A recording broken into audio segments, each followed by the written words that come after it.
Brucite. As soon as Brucite had mustered with his first sergeant and 17, he headed into Sapphire alone. Brucite had been disappointed that Basil had not marched with them on the back line that morning, because the conversation with Teleos was unbearable without him.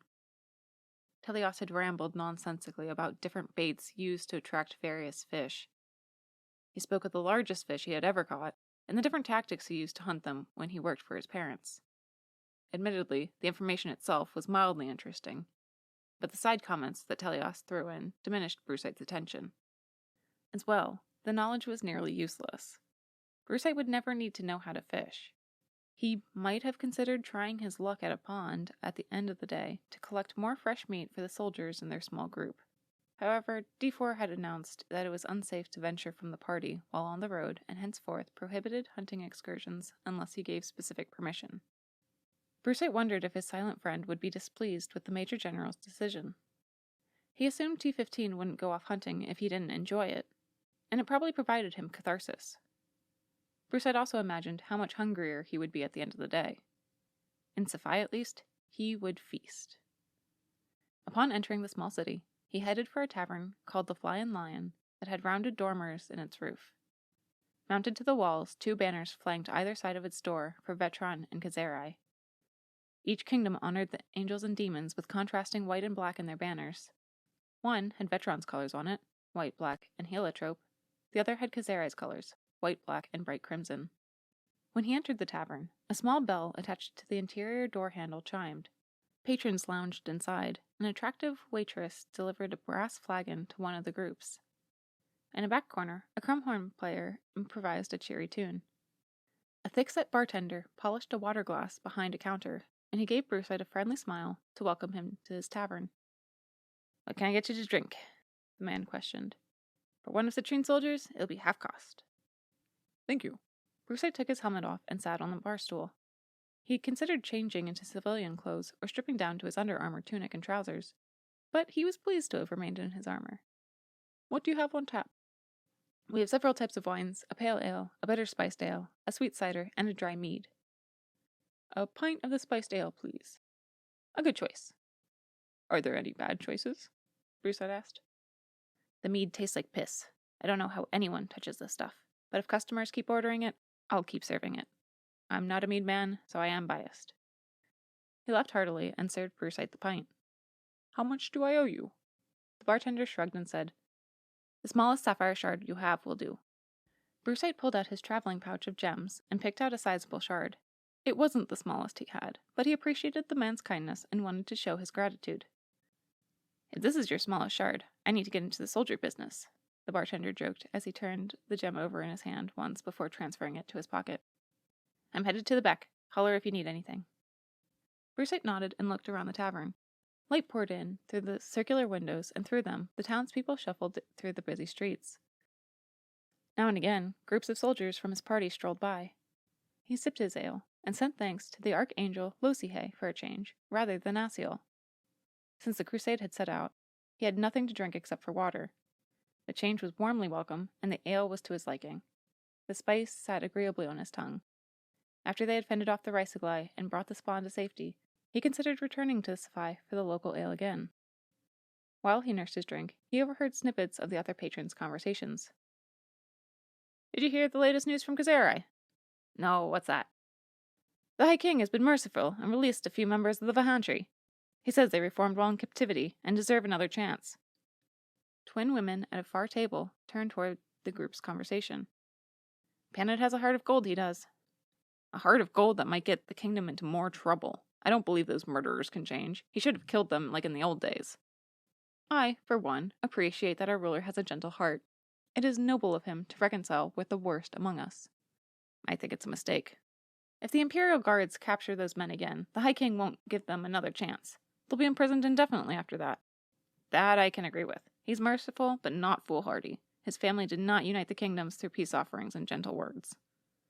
"No, but each generation of High King seems to soften. I wish we had a firmer man like Low King Pyro ruling over the realm instead." Brucite did not respond to the stranger's words. He kept to himself and stored his opinions there. His father, Lord Kothite, had met High King Panite and had praised him, saying he was forceful yet fair. that he believed in a balance of justice and mercy, that he was intimidating, thoughtful, and wise. Personally, Brucite admired the High King, yet all he knew of the monarch was second-hand information, so his opinions were subject to change. When the crusade would pass through Coserai, Brucite would be obligated to meet with the High King, as would all the other nobles. Even now, he should be meeting with Lady Prenite. He downed his ale and stood from the bar stool. The waitress had been watching him, and she blushed when they locked eyes. Brucite wanted to sit back down and order something else, but because he had already made the gesture to leave, he felt compelled to follow through with it. She looked hopeful and parted her lips to speak with him. Brucite smiled at her, but grabbed his helmet and left the tavern. He had wanted to stay, but he wouldn't have known what to do if he had. After all, it was his duty to leave to see the lady of the city. I'm not leaving out of nervousness. I'm not. On his way to the lady's manor, he took the main roads filled with his fellow soldiers. He thought of what he might have said to the barmaid if he had stayed, or if he were to return. Perhaps he would have explained why he was in town, and told her of their epic holy quest to slay Raisigli and save the spawn. Perhaps he would have told her of his home life. Perhaps he would have sat and said nothing at all, waiting for her to speak first. The last option would have been the most likely. Besides, if I did just sit there, I probably would have stared at her chest like a fool. It was for the best I left. I wouldn't want to disgrace myself with such unseemly behavior. However, he soon forgot the maiden as he climbed the limestone steps to the manor. Instead, he filled his mind with the formalities he would need when addressing the lady and engaging with the other nobles. Before he finished climbing the stairs to the manor, he joined the line waiting to have an audience with her. He stood behind a gold officer knight, but he could tell from the line of bronze armor ahead that the majority waiting were enlisted soldiers. Scanning the crowd, he realized there was at least one member of the carry waiting, dressed in thick furs and leathers, but he could not determine if they were male or female. He hadn't seen a carry soldier among their ranks previously, but perhaps their people's envoy had arrived at the same time as the crusade had. The carry were known for rejecting standard sorts of magic, and were thus considered a barbaric folk that lived in a vast region of Vetron in the northeastern corner of the kingdom. They had a significant influence over the area due to their superior population and military prowess, but they isolated themselves to their territory. They often abstained from the usual formalities of the noble houses on their own land. However, in other regions, they followed the established customs, as the envoy did now by waiting to introduce themselves to the lady. As Brucite moved forward in the line to meet with Lady Prenite, he caught additional glances of those in front of him. He recognized most of them.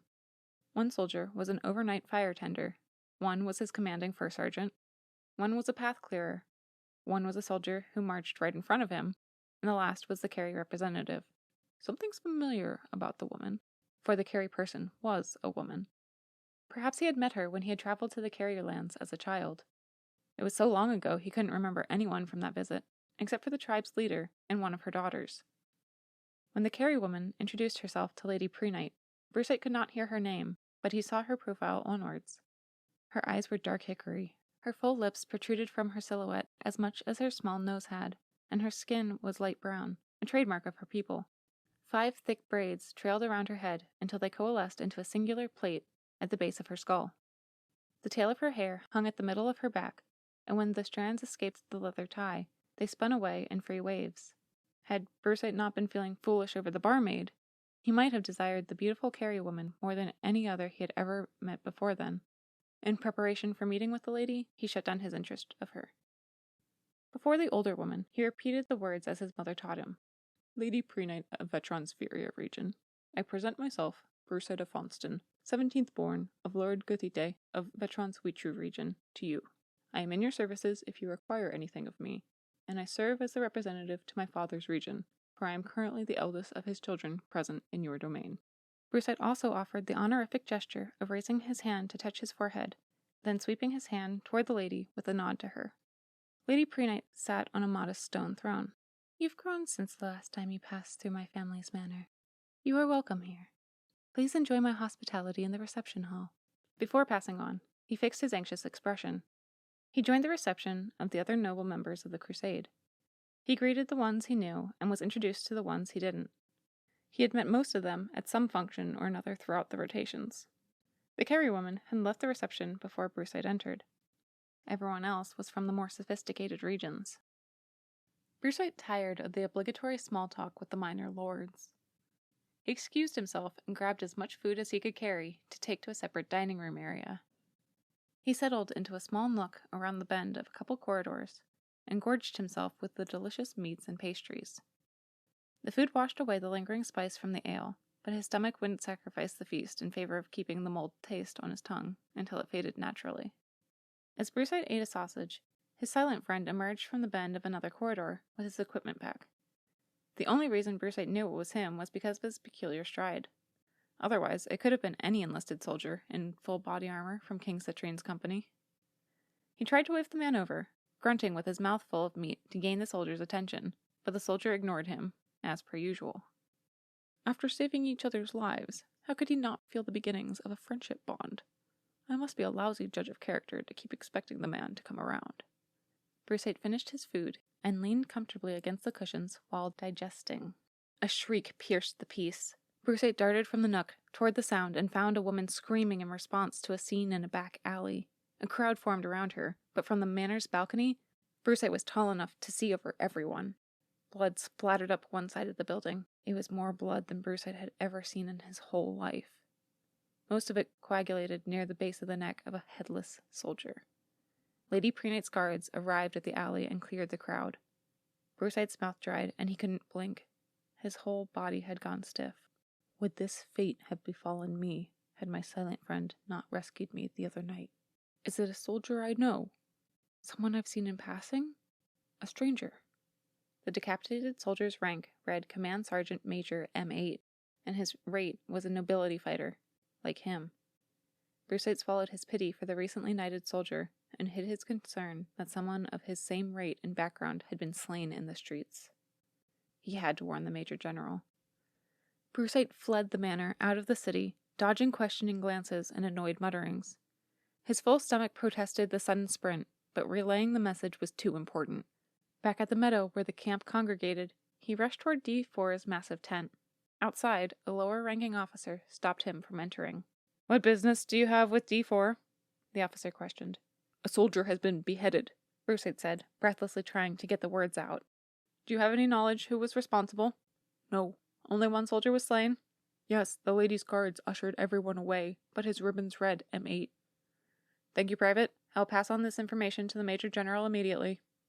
"It's outrageous to deny me from speaking to D4 directly. Even though I'm a private, I'm still of noble blood and have the right to voice my concerns." Brucite did not press the matter, however. If the information made it to the Major General, that was what counted. Another soldier ran toward the tent in a panic. "Are you coming to announce the murder near Lady Prenight's manor?" Brucite nodded. "I've informed them." The soldier relaxed his posture and worked on catching his breath. "You saw it too, huh?" the soldier asked. "Yes, I've never been that close to a dead person before. I know people died at the Rhine Viaduct, but I've never seen a corpse that close until now." Haunting nausea crept into his stomach as he recalled the image of the headless soldier in his mind.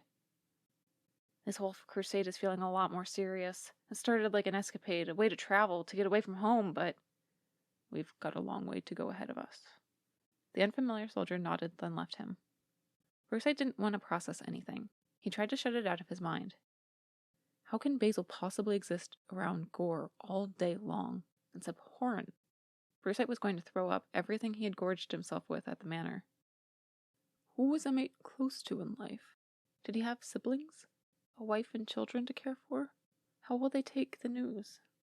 How long will they dwell on his death, incapable of enjoying the life around them? I need to think of something else. Anything else.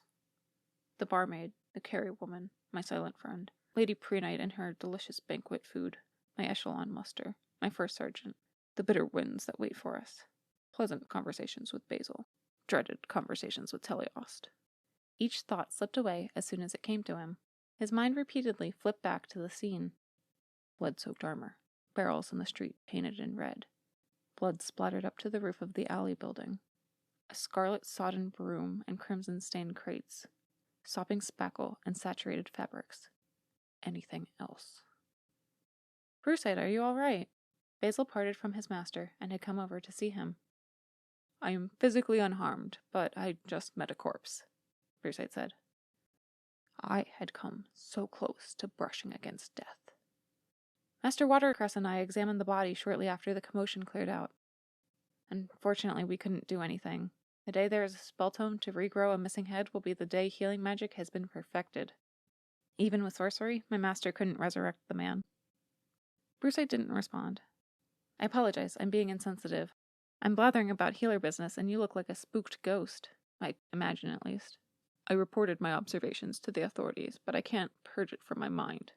How do you interact with that without losing your last meal?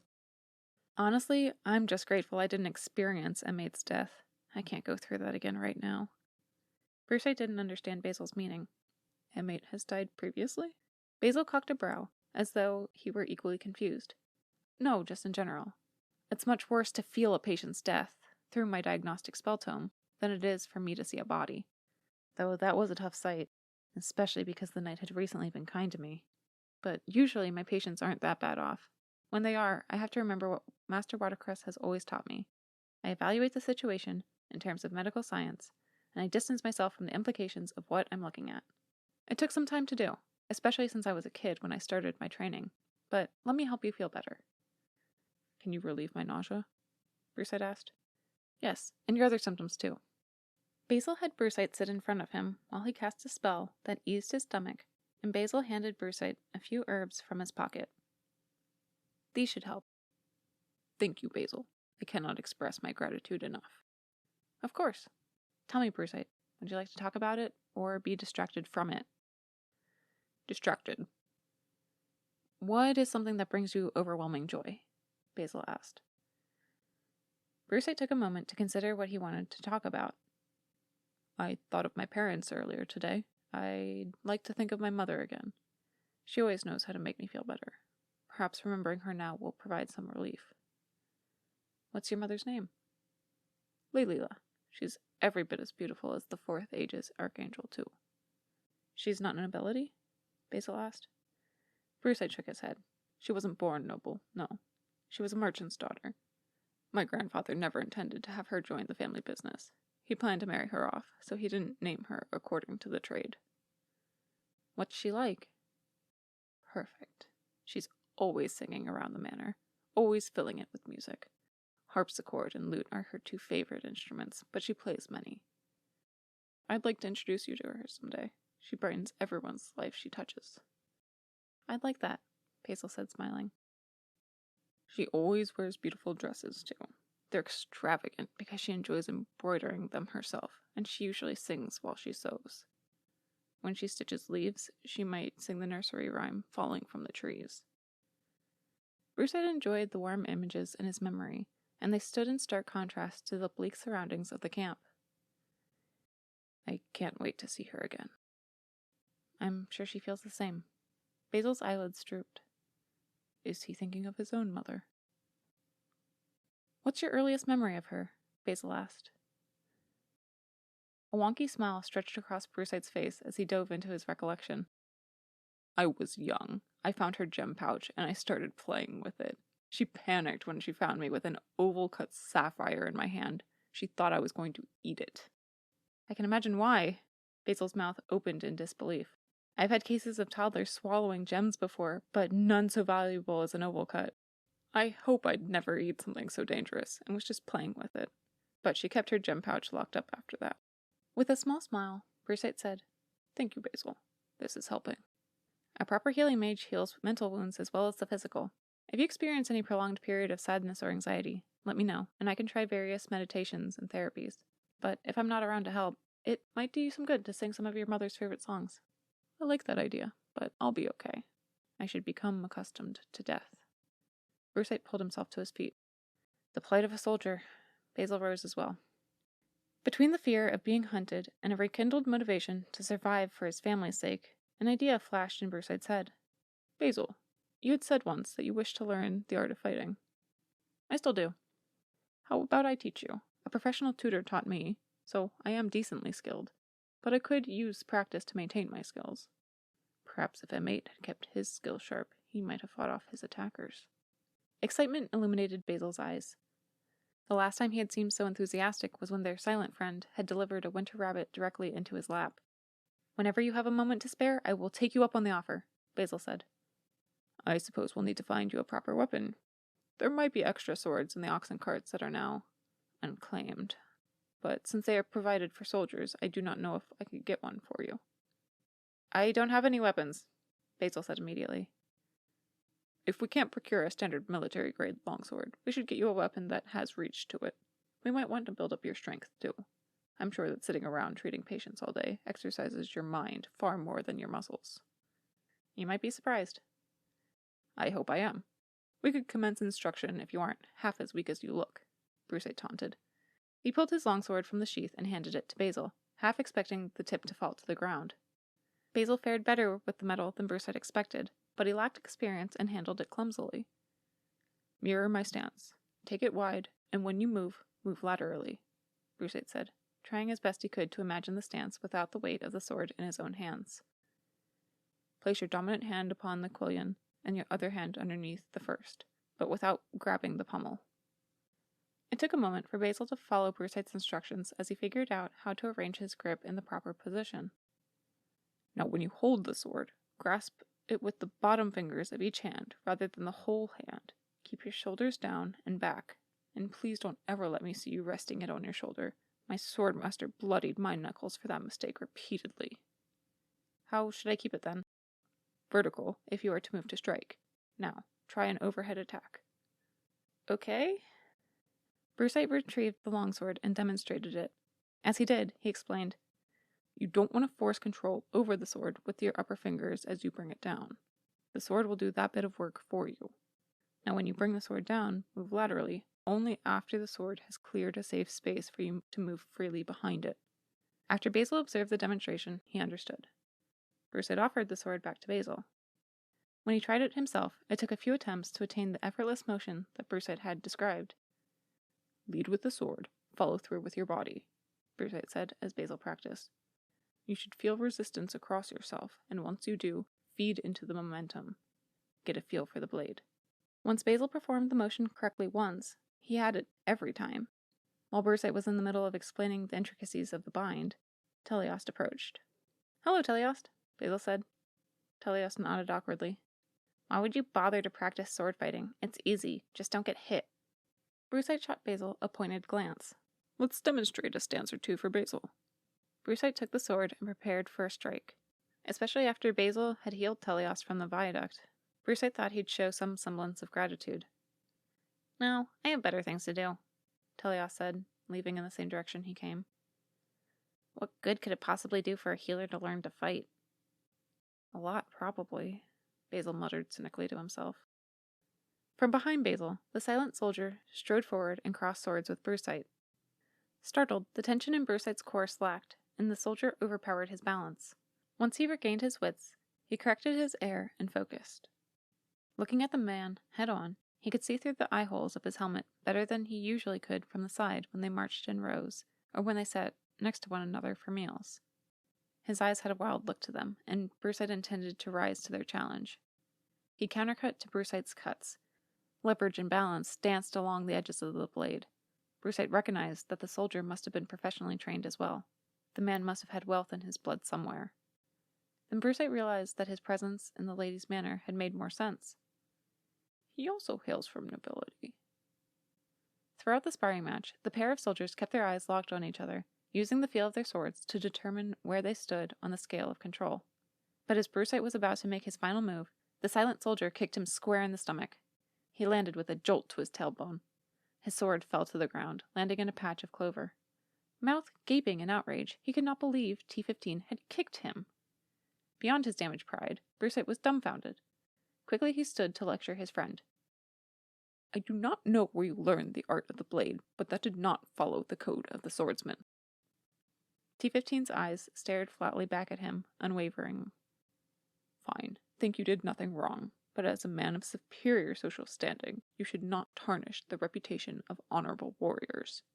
The eyes narrowed, and the quiet man turned to leave. Brucite pursued the man and grabbed his forearm. I must insist. The soldier twisted his forearm so that Brucite's wrist would snap if he maintained his grip. Growling, the soldier warned, There are no gentlemen among the pantry or the Reisegli. before he stalked away into the gathering crowd of soldiers. "That was a great round. Can we practice some more? I would love to fight like that someday." Brucite agreed and worked with Basil until it was time for the evening meal. As much as he enjoyed working with Basil, Brucite still could not get the soldier's words or eyes out of his mind.